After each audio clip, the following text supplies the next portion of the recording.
Assalamualaikum warahmatullahi wabarakatuh.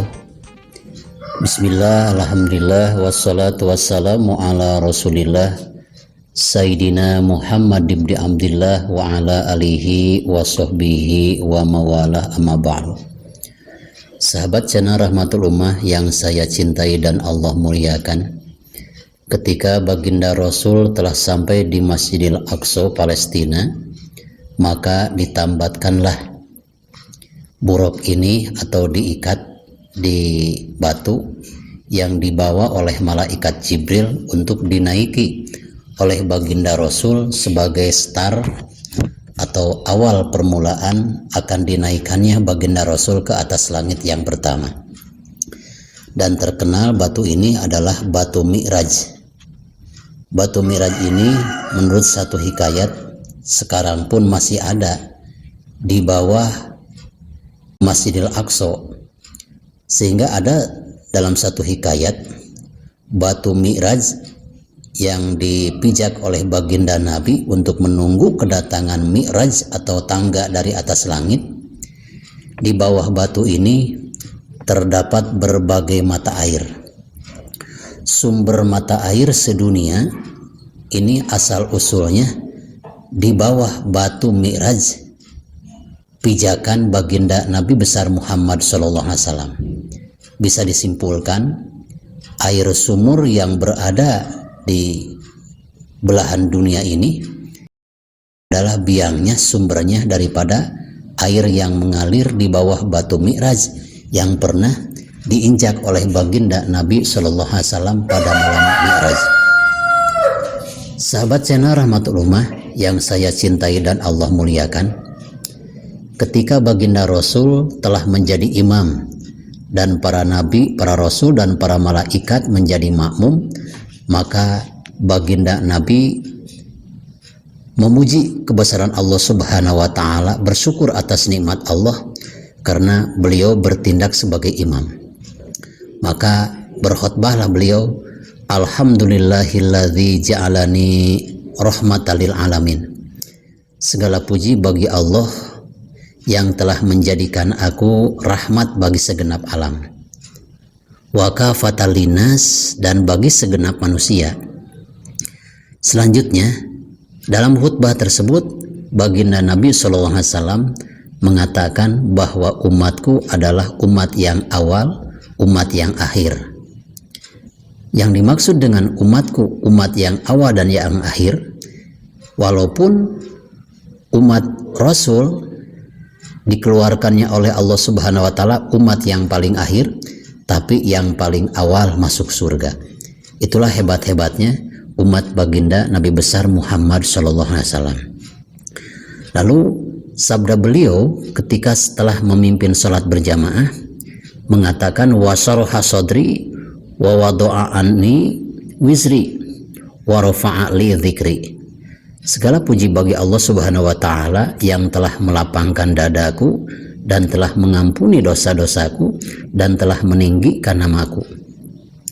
Wa ja'alani fatihan wa khatiman, dan Allah Subhanahu wa taala telah menjadikan aku adalah pembuka.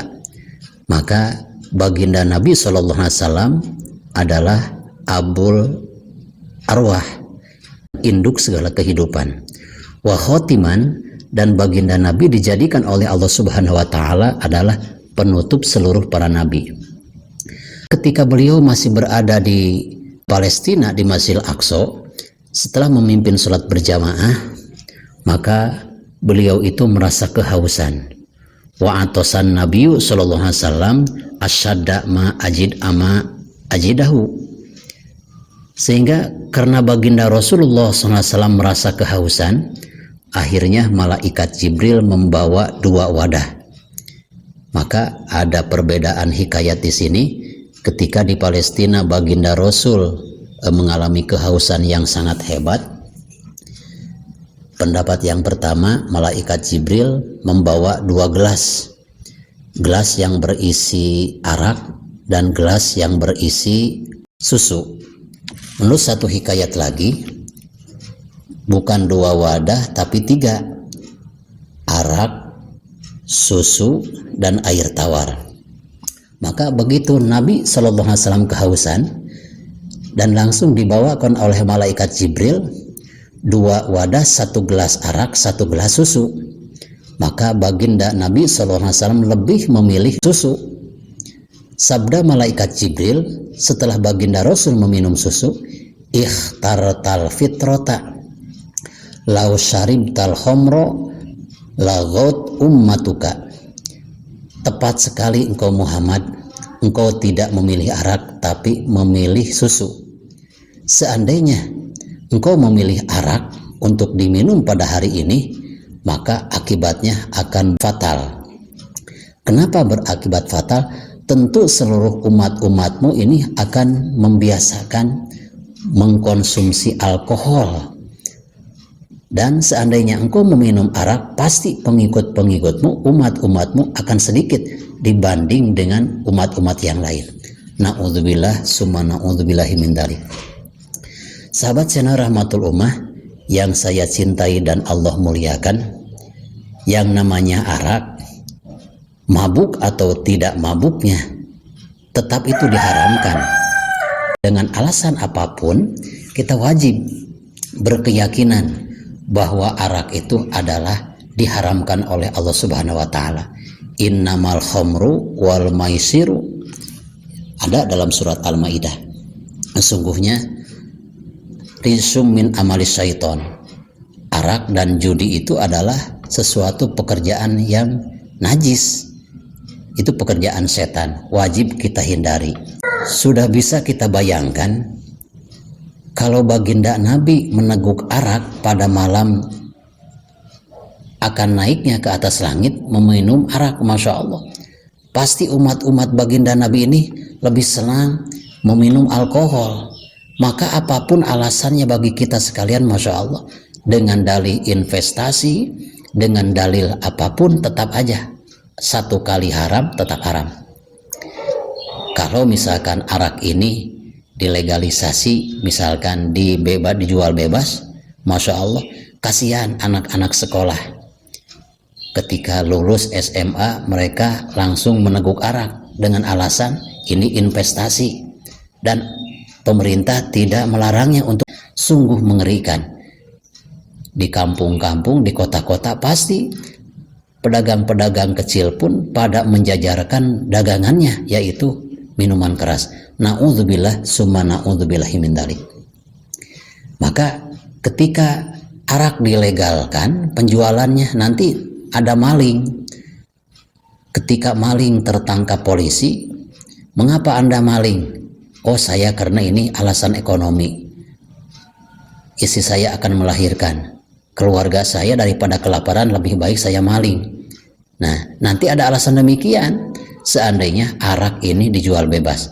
Na'udzubillah summa na'udzubillahi min dzalik. Sahabat channel Rahmatul Ummah yang saya cintai dan Allah muliakan, ada juga dalam satu riwayat malaikat Jibril membawakan minuman kepada baginda Nabi, 3 gelas, 1 gelas arak, 1 gelas susu, yang satu lagi adalah air tawar biasa. Tapi yang dipilih oleh baginda Nabi adalah air susu, tidak memilih arak.